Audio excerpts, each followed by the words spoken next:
If you look at what the World Health Organization says, regularly working long hours raises the risk of stroke, of heart disease, and even premature death. Japan, for example, has such a strong culture of overwork that they even have a term for death by overwork.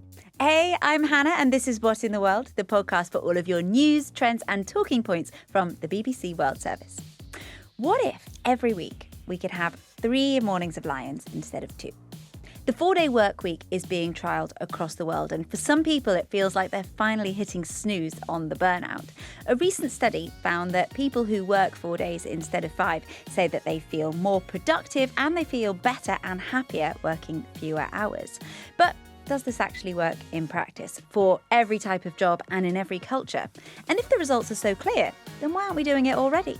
Well, here in the studio with me to break this down is the BBC's global health reporter, Sophia Betiza. Hello, welcome. Hi.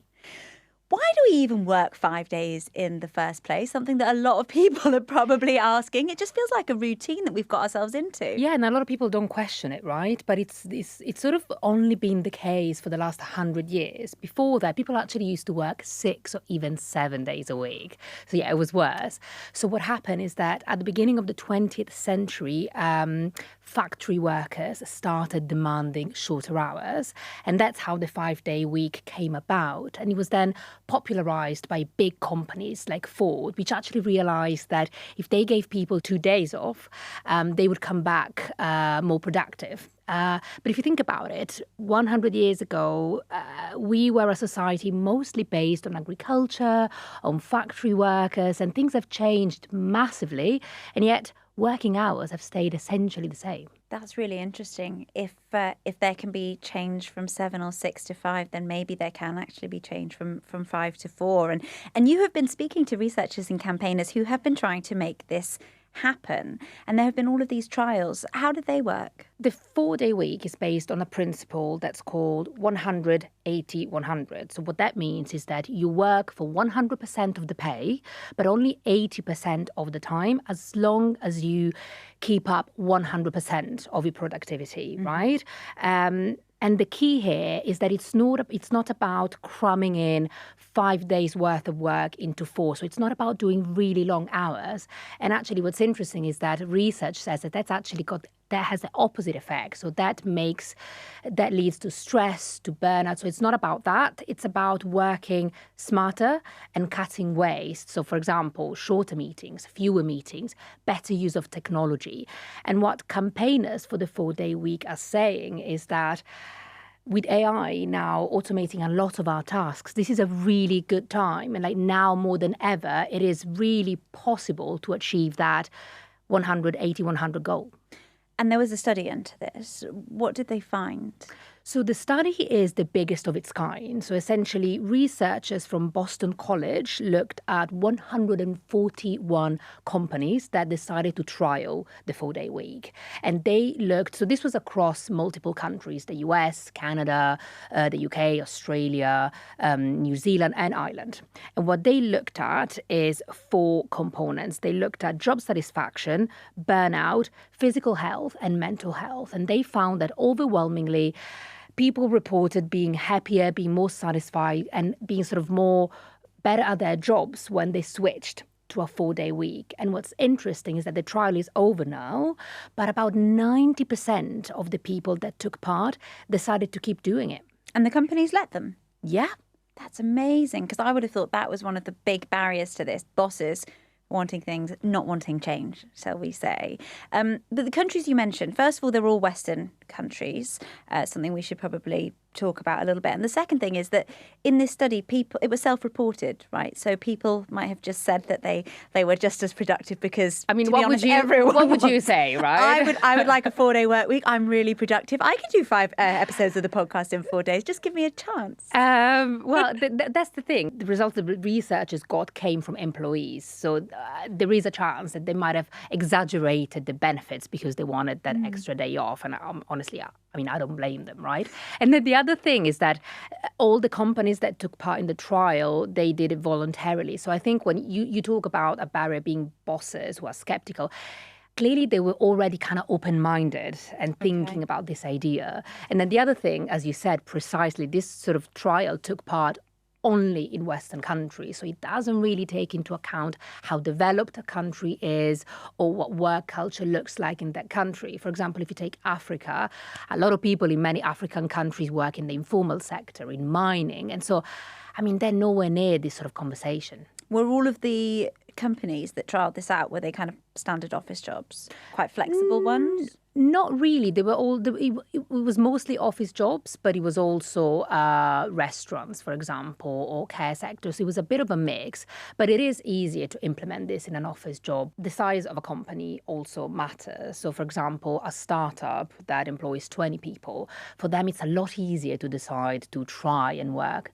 4 days a week. But if you've got a big corporation with offices around the world, different departments, different time zones, a bit like the BBC, it's really difficult and it will definitely not look the same for everybody. So there are limitations to this. You've been speaking to people in the companies that have done some of these trials. What do they say? How do they find it? Yeah, so I wanted to speak to some employers who could have said to me that they implemented it and it worked. And I spoke to Charles, who is from South Africa and runs a counselling centre in Cape Town.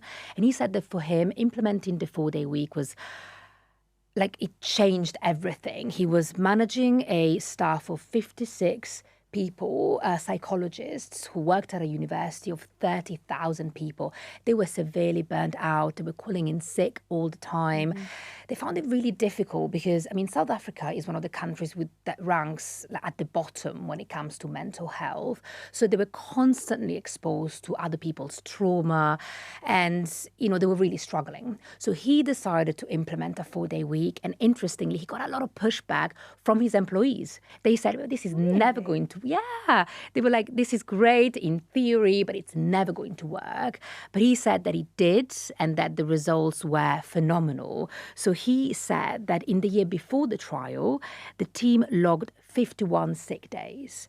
And in the year of the 4-day work week, that dropped to just 4.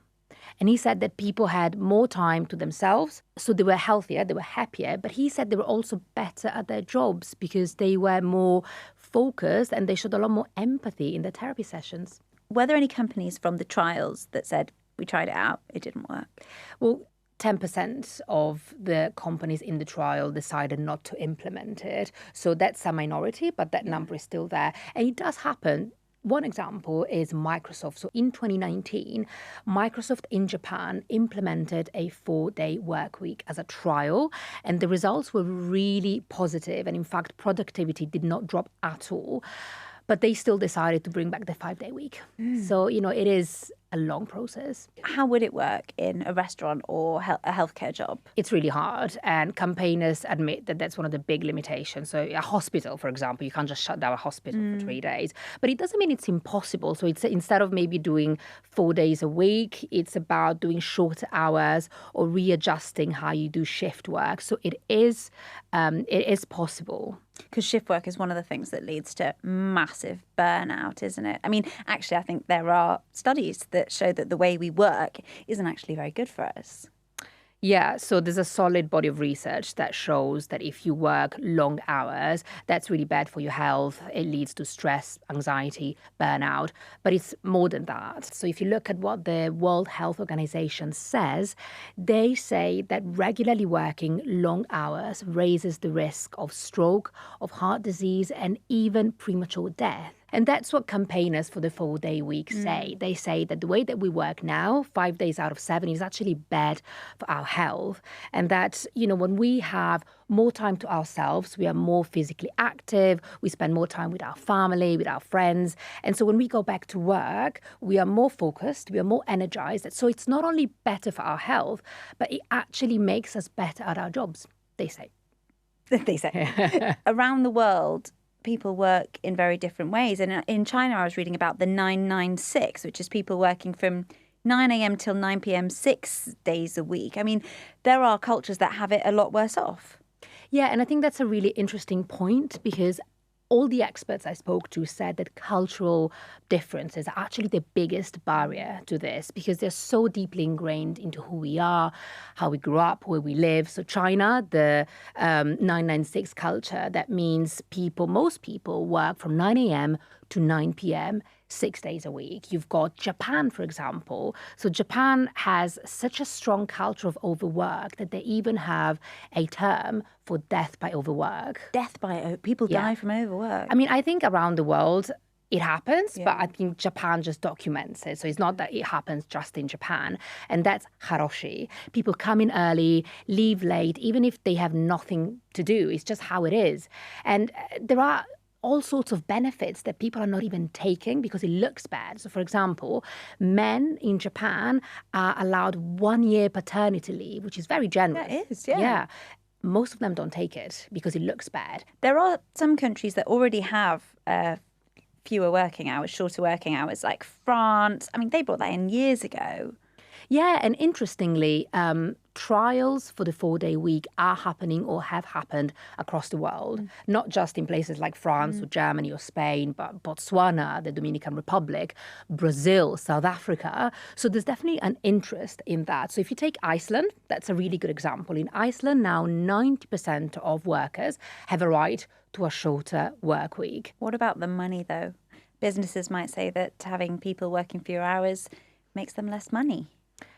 Yes, and I think especially in kind of lower level jobs, I was talking about mining earlier, evidence shows that employers, like their priority is not really workers' well-being, is sort of getting as much as they can out of their employees. So that's a different conversation. You could argue that when people work less, they are more productive. There is some evidence that says that you can be even more productive. But yeah, that's another limitation. In a customer-facing role, for example, say you work in a supermarket or you're a taxi driver, if you work fewer hours, you literally have fewer customers and then you actually bring in less money.